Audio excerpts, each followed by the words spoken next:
Olá, candidato, tudo bem com vocês? Professor Marcos de Atualidades, começando mais um Top Atualidades do NEAF. Eu sei que você ficou aí aguardando com aquela emoção. Que será que o Marcos vai falar esta semana do que aconteceu na semana passada? Então vamos lá que você vai gostar. E lógico, nada mais legal do que começar falando do Obama. Você está vendo aí o Obama e o Hollande, François Hollande, presidente da França, tiveram aí um encontro e, aliás, François deve estar muito feliz porque acabou de vez o casamento, agora vai ficar com a atriz que ele já estava namorando faz tempo, né? Então, os caras estão todos felizes no encontro. Por que esse encontro? Vamos parar de fofoca e vamos lá. Por que Obama acabou recebendo o presidente da França?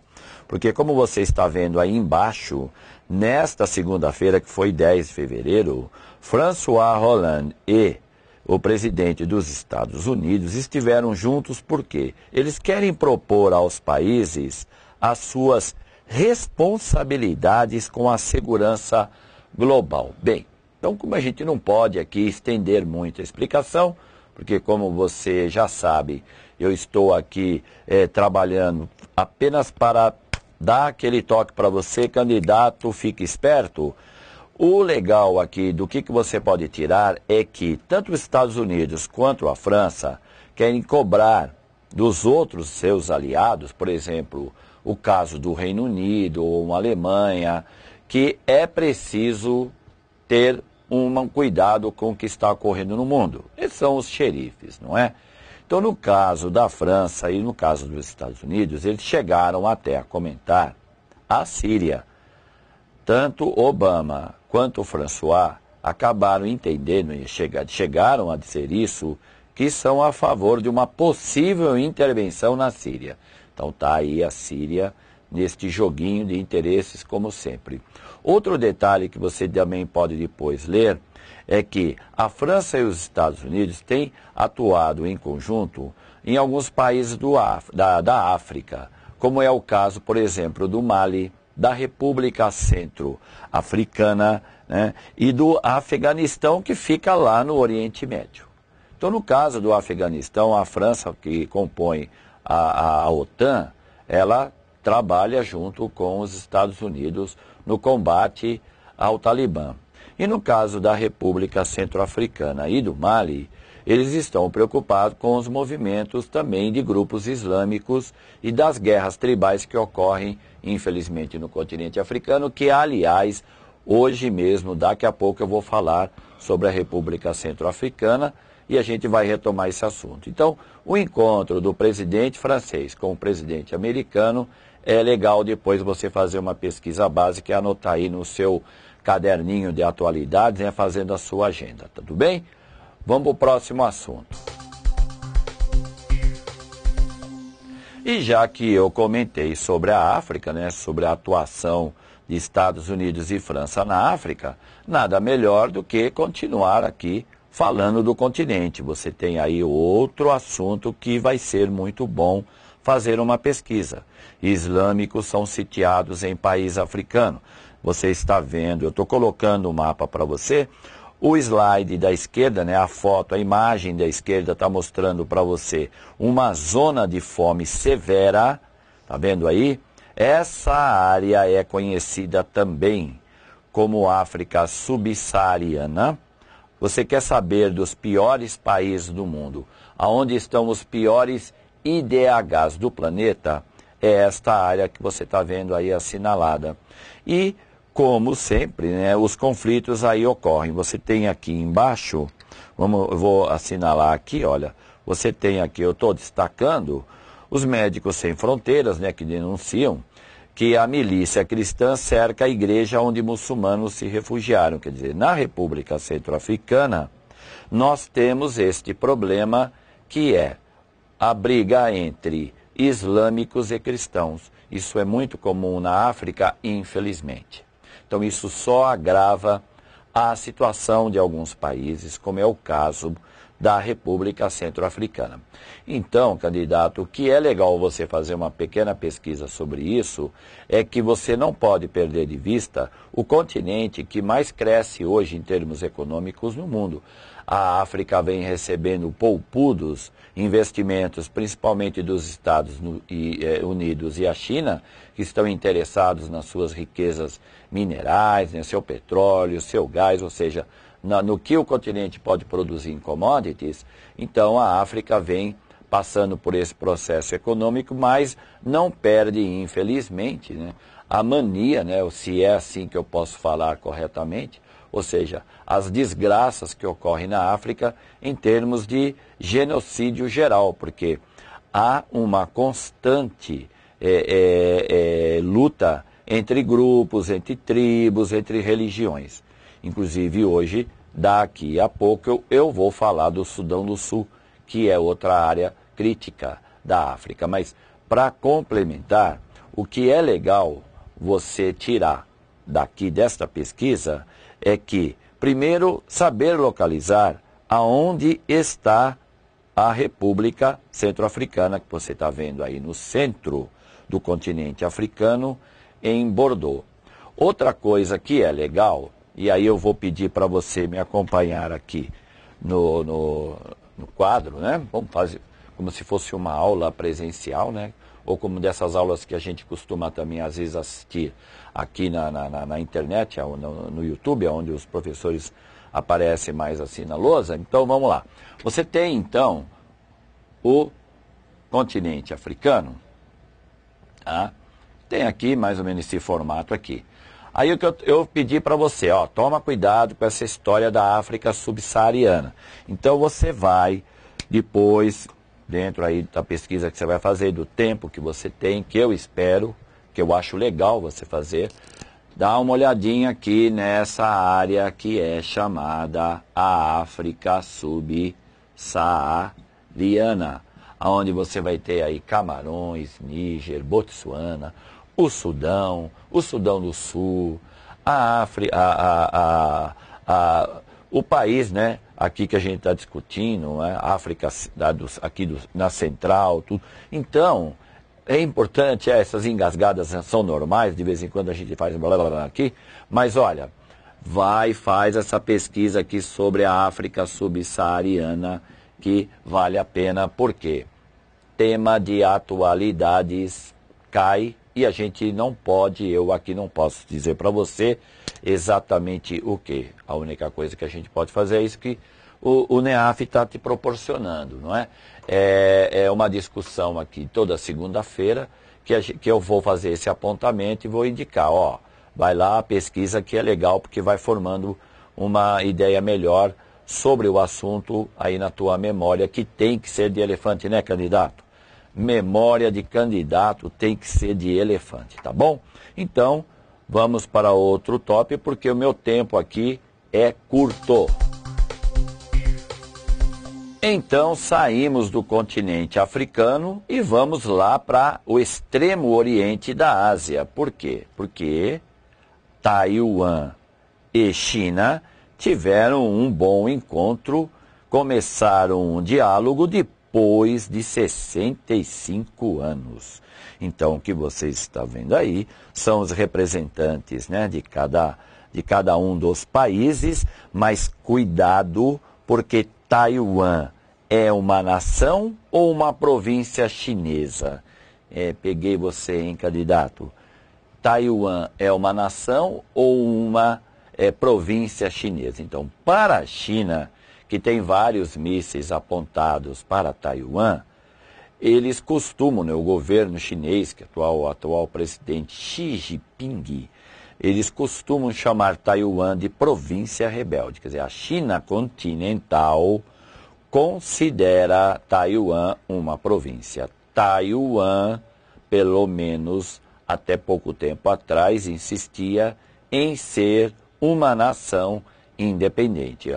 A língua, o mandarim é a língua da China continental e de Taiwan. A economia está bem próxima, porque agora a China é economia de mercado, é capitalista, como Taiwan é, desde quando chegou nesta ilha o ex-líder, né, daquilo que a gente chamava lá atrás de China nacionalista, porque Taiwan sempre se autodenominou China nacionalista, enquanto que a China continental, enquanto um socialismo pleno, gostava de chamar, como é chamado até hoje, República Popular da China. Então, essa história, que é um pouco complexa, mas tem a ver com o fim da Segunda Guerra Mundial, você vai ter dois líderes dentro da China, o Mao Tse-tung e o Chiang Kai-shek. Isso. Mao Tse-tung, socialista. Chiang Kai-shek, capitalista. Ambos lutaram contra os japoneses que ocuparam a China. Mas aí acaba a Segunda Guerra Mundial e tem início uma guerra civil, que foi vencida lá na China continental por Mao Tse-tung em 1949, implantando na China continental o comunismo. Chiang Kai-shek e aproximadamente 2 milhões de chineses fugiram para Taiwan, aonde eles fundaram aquilo que eu falei agora há pouco para vocês, que é a China nacionalista. Então, este é o imbróglio. Como é que começou o imbróglio? Aí, em 1949, com a fuga do líder Chiang Kai-shek. Bom, muito bem. De lá para cá, os Estados Unidos, por exemplo, se aliaram a Taiwan, ok? Isso deu proteção à ilha contra uma possível invasão da China continental socialista comunista. As economias foram se transformando. Taiwan se transformou lá no final dos anos 70 no tigre asiático. Para quem gosta de geografia, deve lembrar que Singapura, Hong Kong, Coreia do Sul e Taiwan formavam, no final dos anos 70 para o início dos anos 80, os tigres asiáticos, as economias que estavam decolando. Muito bem, a partir da década de 80, 87 principalmente, com as reformas econômicas da China, a China foi galgando aí um espaço cada vez maior no mundo, hoje é a segunda maior economia do planeta e, lógico, há interesses dos dois lados em uma aproximação amigável. Então é lógico, candidato, ninguém vai perguntar para você numa prova de concurso o que Taiwan é, se é província ou se é um Estado independente. A situação atual é de que o governo chinês não quer ameaçar Taiwan de uma invasão, de uma destruição ou coisa parecida. Mas o governo chinês sempre deixa claro que Taiwan é uma província. Para o governo de Taiwan e os seus habitantes, é legal ter uma aproximação com a China e uma aproximação amigável, manter os bons negócios, evitar conflitos. Então, por isso, na semana passada, os jornais fizeram essa cobertura do encontro, depois de 65 anos, entre Taiwan e a China continental. Tá bom? Dá uma lidinha, faz umas anotações, porque isso pode aparecer no futuro para você. Legal, candidato? Vamos para outro lugar? Então agora a gente vai para o Irã. Vamos lá para o Irã, então. Por que para o Irã? Porque está sendo comemorado o 35º aniversário da Revolução Xiita no Irã, o país que se mostra dividido. Ele está dividido porque o atual presidente, que é moderado, não é? Hassan Rouhani, que é esse senhor simpático que você está vendo aí, que substituiu democraticamente por eleições, não é? O antigo presidente, que era mais complicado, mais radical, Mahmoud Ahmadinejad, e hoje Rouhani é o presidente do Irã, como você já sabe, e o Irã está em processo de negociação do seu projeto nuclear, que agrada a União Europeia, os Estados Unidos, menos Israel, lógico.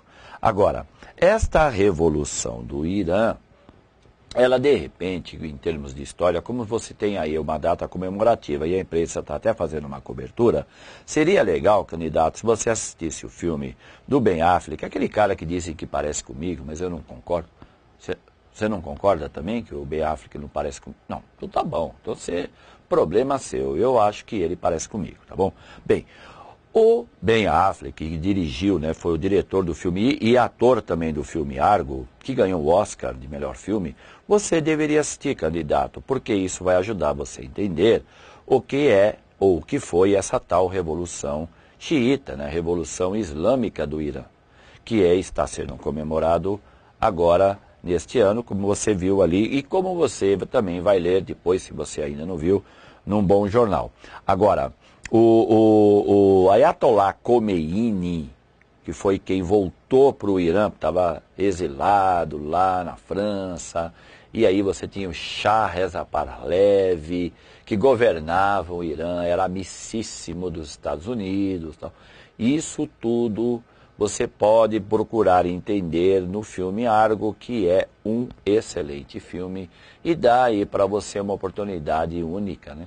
Que raramente um filme americano põe o dedo na ferida em dizer que o que acontece hoje no Irã tem sim a mão dos Estados Unidos. Então, legal você assistir esse filme, fique esperto com essa comemoração do Irã, que eu acho que eu vou falar disso futuramente.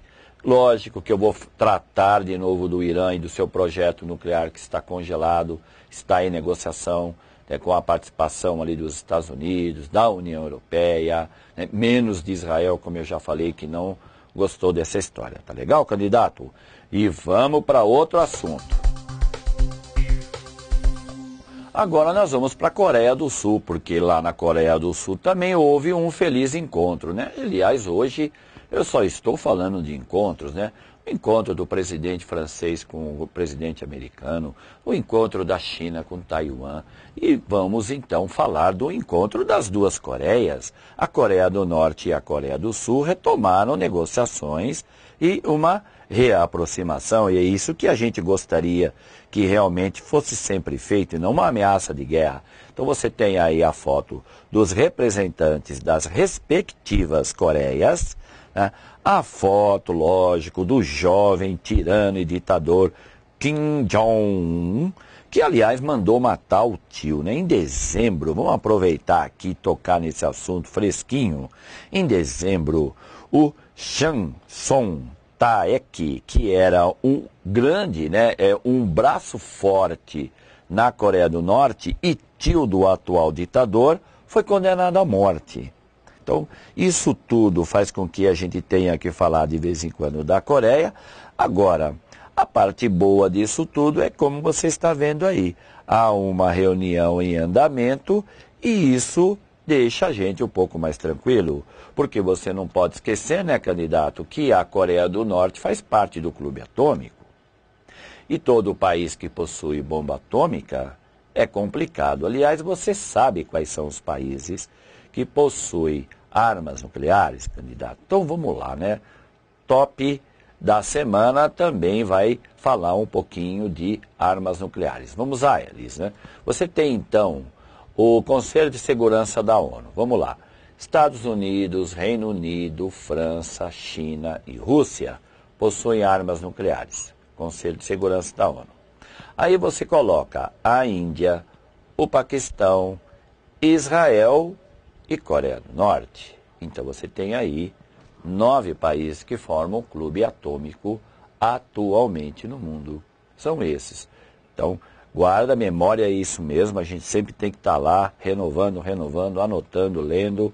E, para fechar então esta notícia, o encontro das duas Coreias também rendeu notícia a semana passada, que aqui na opinião do professor Marcos de Atualidades, eu acho que você tem que colocar aí no seu caderninho de anotação.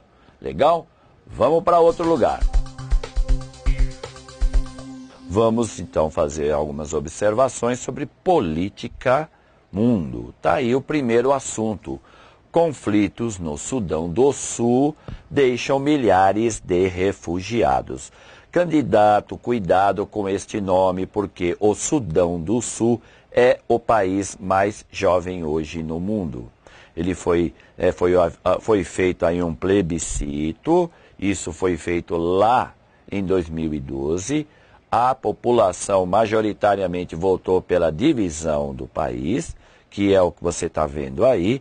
A parte sul é o Sudão do Sul, a parte norte continuou Sudão ou Sudão do Norte. Este pobre, paupérrimo país da África, né? A gente chama África Oriental Subsaariana, banhada pelo Mar Vermelho, que você está vendo ali em cima, por onde vai os oleodutos que retiram gás e óleo do Sudão. A China e os Estados Unidos são grandes investidores nesse país, país que vem atravessando um conflito totalmente de caráter étnico. Quando a gente vai falar da África, e eu falei agora da República Centro-Africana, agora há pouco, cuidado com esses conflitos, viu, candidato? Eles não são apenas de conflitos religiosos.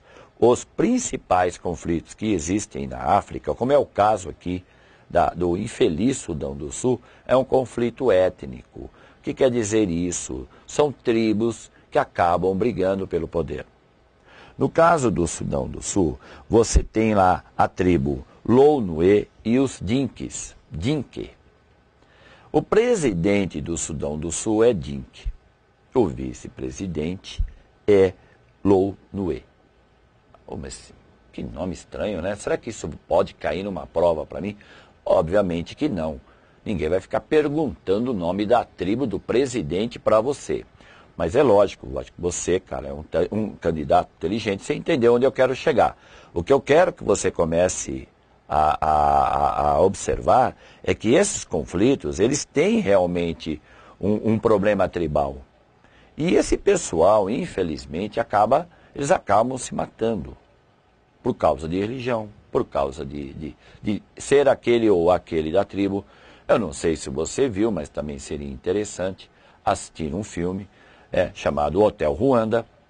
É um filme muito bom. Agora aqui, se eu não me engano, 2006, 2007, Hotel Ruanda escancara essa questão das diferenças de etnias e do genocídio que é praticado entre eles. Então o Sudão do Sul está passando por este problema sério.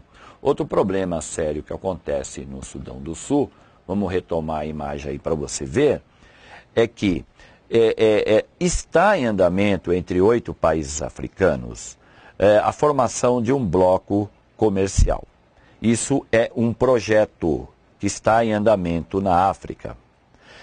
Os países que tentam formar esse bloco incluem o Sudão do Sul, inclui o Sudão, Uganda, Quênia, Somália, Etiópia, Eritreia e Djibouti.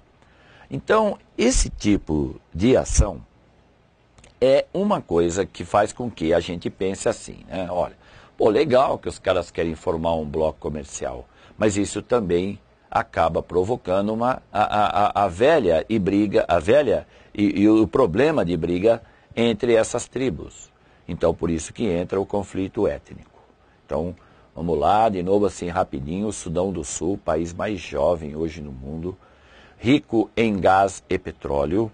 O Sudão do Norte tem uma área de deserto, entendeu? Tem mais problemas econômicos, mas você viu lá no mapa, que eu vou colocar para você de novo, o oleoduto tem que passar pelo Sudão do Norte para ir até o Mar Vermelho.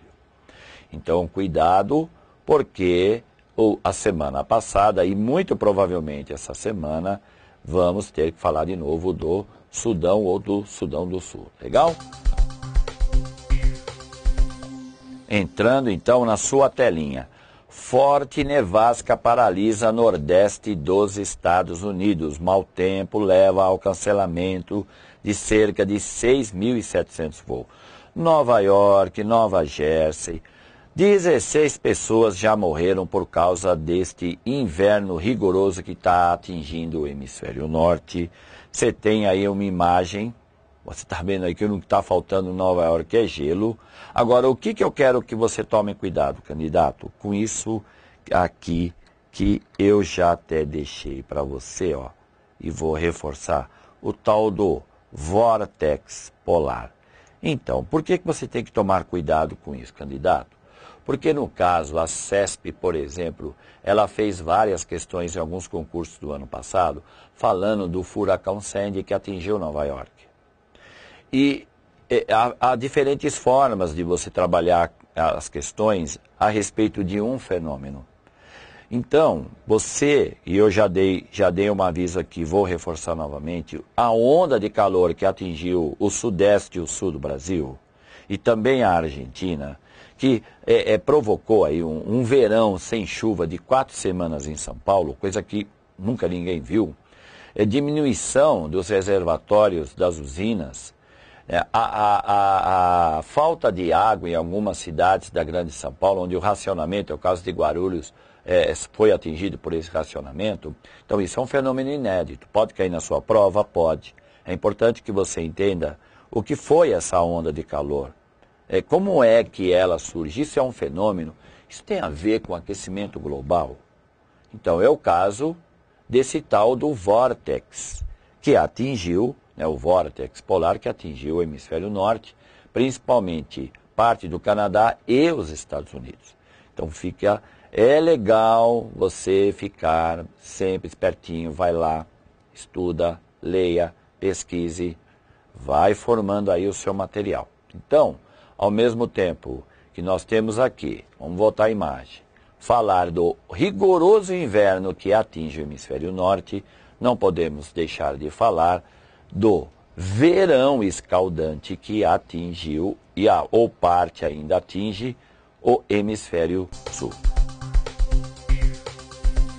Primeiro caso, a condenação definitiva, finalmente, do membro do PMDB, tá? O Nathan Donadon, o deputado que está preso, que finalmente foi cassado pelos seus membros da Câmara, né? E isso tem a ver também com a aprovação, no caso da votação, ser em aberto e não secreto. Por quê? Isso que eu estou colocando aqui embaixo para você, candidato, que depois você lê com calma, é legal. Pela primeira vez a Casa de Cassação em voto aberto. Então, quer dizer, a sessão que foi feita e a cassação que foi concluída, ela foi feita em voto aberto, porque está proibido fazer agora a votação fechada, secreta. E isso porque, no ano passado, Donadon foi absolvido. Isso gerou toda uma polêmica, o Congresso teve que rever isso e acabou aprovando a lei que agora permite que somente pode ser votado se for aberto. E é por isso que o Donadon foi cassado e eu espero que ele fique na cadeia por muitos e muitos anos e acredito que você também, não é, candidato? E aqui eu estou deixando depois para você ler com calma.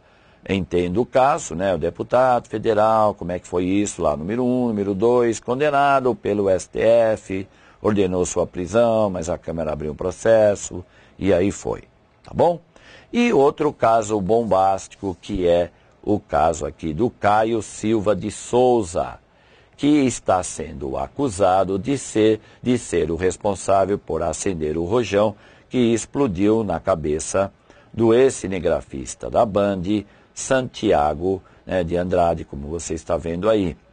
O Caio de Souza admitiu que acendeu o artefato que atingiu o cinegrafista, mas afirmou que não sabia do que se tratava.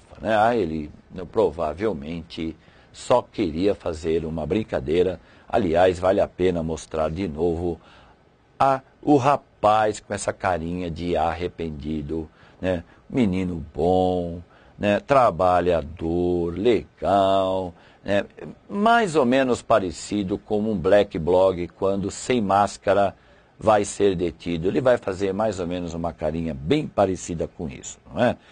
Quando eles estão em turma, mascarados, é tudo gente que está a fim de arrepiar. Quando é preso, ficam com esse jeitinho de anjo caído. Este é um fato muito importante, vai haver toda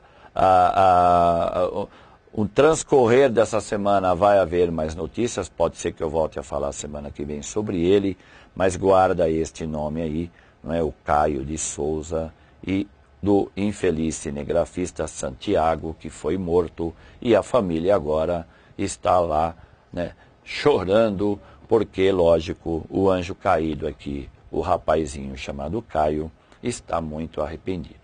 Fechado? Legal? Espero ter ajudado você com essas dicas. Espero também que você faça as pesquisas que eu indiquei. E um grande abraço, agradeço a sua atenção e a gente volta a se ver na semana que vem no outro Top Atualidades Semanal, tá bom? Um grande abração, até a próxima.